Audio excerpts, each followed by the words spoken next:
This is a special episode of the Immunology podcast, Immunology2024, Day 4. Hey everyone, this is Dr. Jason Goldsmith and Dr. Brenda Roud. Welcome back to the Immunology podcast, where we have conversations with immunologists. Today we're back with our fourth episode for Immunology 2024. Thank you to everyone who visited our booth and joined us to record. Our on-the-ground episode featuring conversations with delegates will air on May 28th. As always, we'll be discussing our favorite sessions throughout the past 24 hours of the meeting, so if you weren't able to attend, we've got you covered. We're going to kick off things in just a minute, but before we get to that... Looking for in-depth information on cell separation? Download the Cell Separation ebook from STEMCELL Technologies and streamline your immunology research. It is a practical guide on everything you need to know about cell isolation techniques and includes a collection of protocols. Visit stemcell.com/cell-separation to explore the guide and download the free ebook. All right, Brenda. Well, I went to an industry thing this morning for my end, but I know you had some good conferences up. So what did you get to see? Oh, yeah. What a day. Well, so in the morning, I went to the Symposium of the SITC, so the Society for the Immunotherapy of Cancer, which was chaired by a former guest in the show, Kristin Anderson. Very, very nice. The session started with a talk from Brian Gassman from this company called Iovance. And they are really looking into TIL therapy, so tumor-infiltrating lymphocyte therapy for various tumors. And he shared with us the results from their phase 2 clinical trial that they run and spoke a bit about the future and where is TIL therapy coming to. So regarding this phase 2 trial, which was fairly successful. But basically, TIL therapy, you take the tumor of a patient, in this case was all metastatic melanoma, heavily pretreated in some cases, or everybody had like previous treatment options. And so you get the worst kind of cases. For this therapy, you take the tumors, you prepare you expand the TILs in vitro in large culture vessels, and then you infuse like billions of T cells after a couple of weeks of expansion.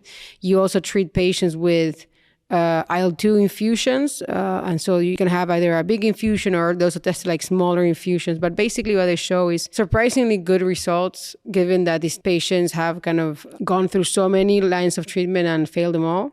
So they have like an overall response rate of 31%. So this got them initial approval by the FDA. This was accelerated approval, I think it's called. And they need to kind of continue working with the FDA. And they're starting a phase 3 trial to kind of continue working on their dossier. But I think TIL therapy is very interesting how to see how this is being brought more kind of in a commercial. It was always a more academic endeavor. Talking about the future, and I think this is something that it's spoken about in the field in general. So they're also adding, if they add a pembrolizumab, which is PD-L1 or PD-1 inhibitor, that you can improve the efficacy of the therapy. They're also making a phase 3 because you still need like a phase 3 efficacy trial. So they're comparing with pembrolizumab as kind of more standard of care. What I think is also very interesting, they're trying to move into other indications, different tumors, because most of these things are done in melanoma, which is, I think, is a very amenable for these kind of immunotherapies. So they're trying for non-small cell lung cancer, and they've treated some patients with this TIL therapy. And the preliminary results are good, but not as good as melanoma. So I think that we still need to kind of there's some thought that needs to be put on maybe how the TILs are made, whether all the patients from lung cancer are amenable to TIL therapy. So I think such an interesting field and always changing. And then next up was Daniel Powell from University of Pennsylvania. He's a well-known name in the field. His talk was about vaccine-primed T cells for adoptive immunotherapy. I thought it was a very interesting, very intriguing premise. So he started talking about vaccination and did a little bit of a historical talk of using vaccination. If you vaccinate with a peptide, if you can, for example, of a tumor-associated antigen, he was using GP100 as an example. Early studies suggested this doesn't work, it's not enough. You see the cells are getting activated, but it's not enough. He also tried what happens if instead of just vaccinate with one epitope, you vaccinate with lysate, you load tumor lysate on dendritic cells and you vaccinate patients with that. You can see they mobilize anti-tumor T cells, but they're still not enough for real therapeutic potential. So what they did, and they show some results, is for a trial in ovarian cancer in which they primed the patients with this vaccination, which they load lysate on the dendritic and monocyte-derived dendritic cells from the autologous from the patient. They kind of treat the patient with that a little bit, and then they do an apheresis, they collect the T cells, and then they expand those T cells, and then they reinfuse, and then they give more rounds of vaccination. They see that some of the patients have kind of elicited new antigen responses that weren't there before. So that seems to relate with better responses. I wouldn't say this trial was completely successful, but I think it still gives a kind of an insight of how can we get those T cells to expand, or how can we find those T cells that are recognizing a more broad repertoire of antigens. And of course, he mentioned future approaches using mRNA vaccination with individualized new antigens. That's also something a lot of people are doing in the field. Probably we'll hear a lot about that. And then also we had, Kristin Anderson, who was a guest in the show. She gave a really good talk about the development of TCR gene therapy. So it was mostly about the history, and she gave a really good overview of it. I really liked it. And similarly was Christian Capitini from University of Wisconsin, who gave a similar talk about CAR T cells and how to move from hematological cancers to solid tumors.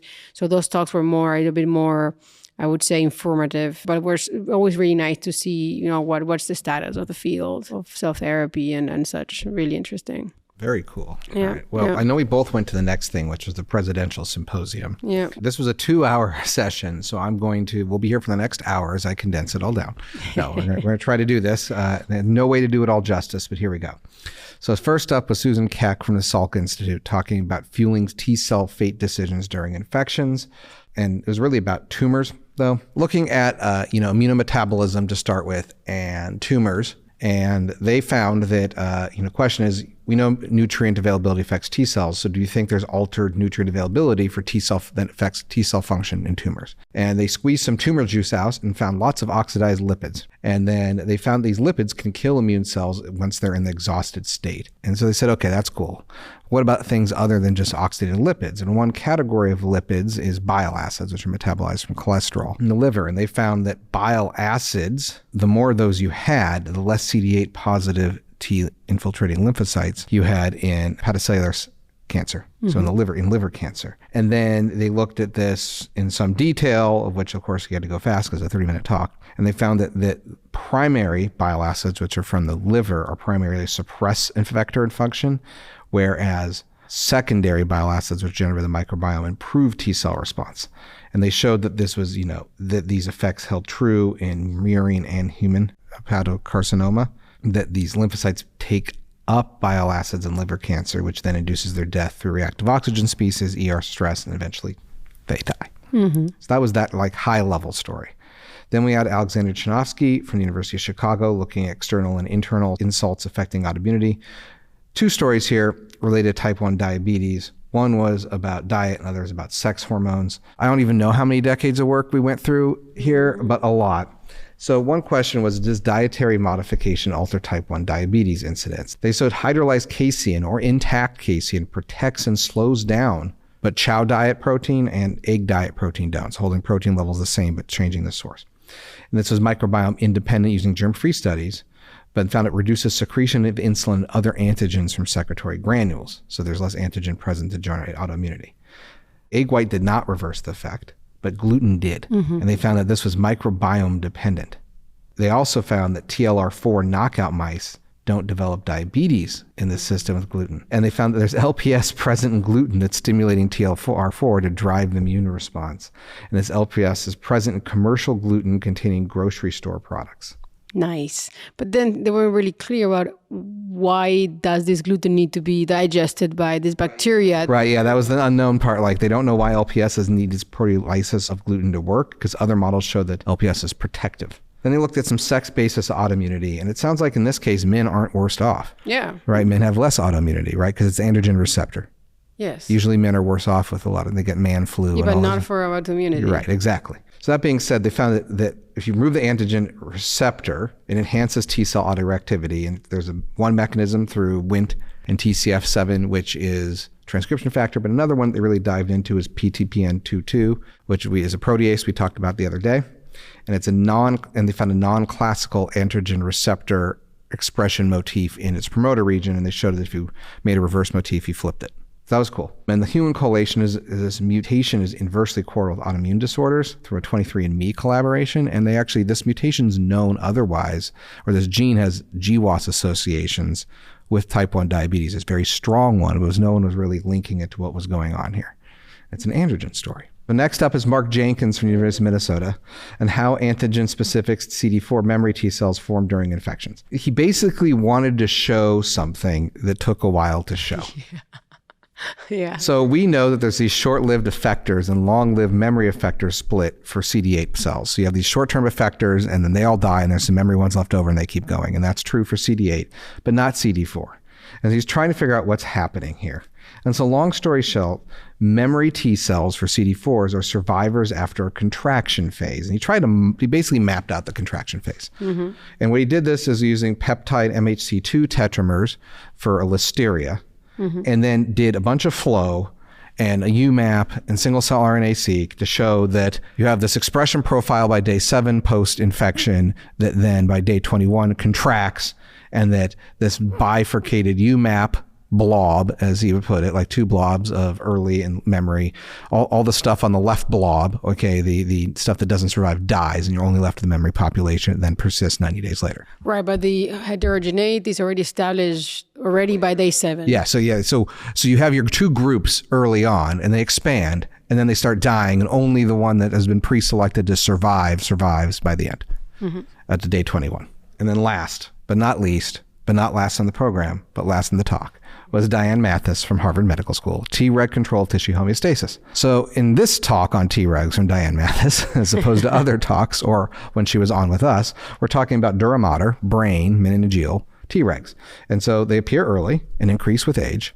They divide more in young mice, but they were found to be heterogeneous with a quiescent, a TFR-like, and a not really TH1-like, but everyone else calls the same profile TH1-like, so she called it TH1-like because they suppress TH1s and regulate them and have some other markers. What they found is that they reign in meningeal inflammation, especially interferon production. So if you do a diphtheria toxin ablation, you see systemic responses, but she wanted to do something more local. So she did intracistern, so interbrain, essentially, anti-CD5, which depletes activated ones, and showed this caused a local effect with interferon gamma increase. And it does lots of things. One thing she showed at the end that was really cool was that it makes your memory go away by basically causing a bunch of inflammation in your hippocampal glia cells. And so then your memory goes boop, boop. Yeah, I thought it was very interesting because he had a similar, some time ago, they talked about this story of recovery of muscle after exercise.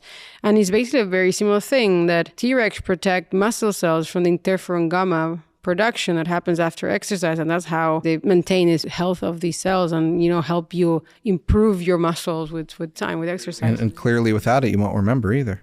Exactly. So again, they're doing something similar with the brain.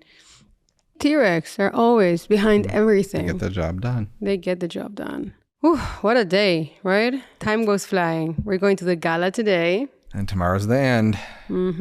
Just some morning sessions and then waiting for the afternoon flight. So this brings us to the end of our latest Immunology 2024 episode. Don't forget to follow us on X at ImmunoPodcast to find out what we're up to at the meeting. And you can check back here tomorrow for our final edition of this series. See you then.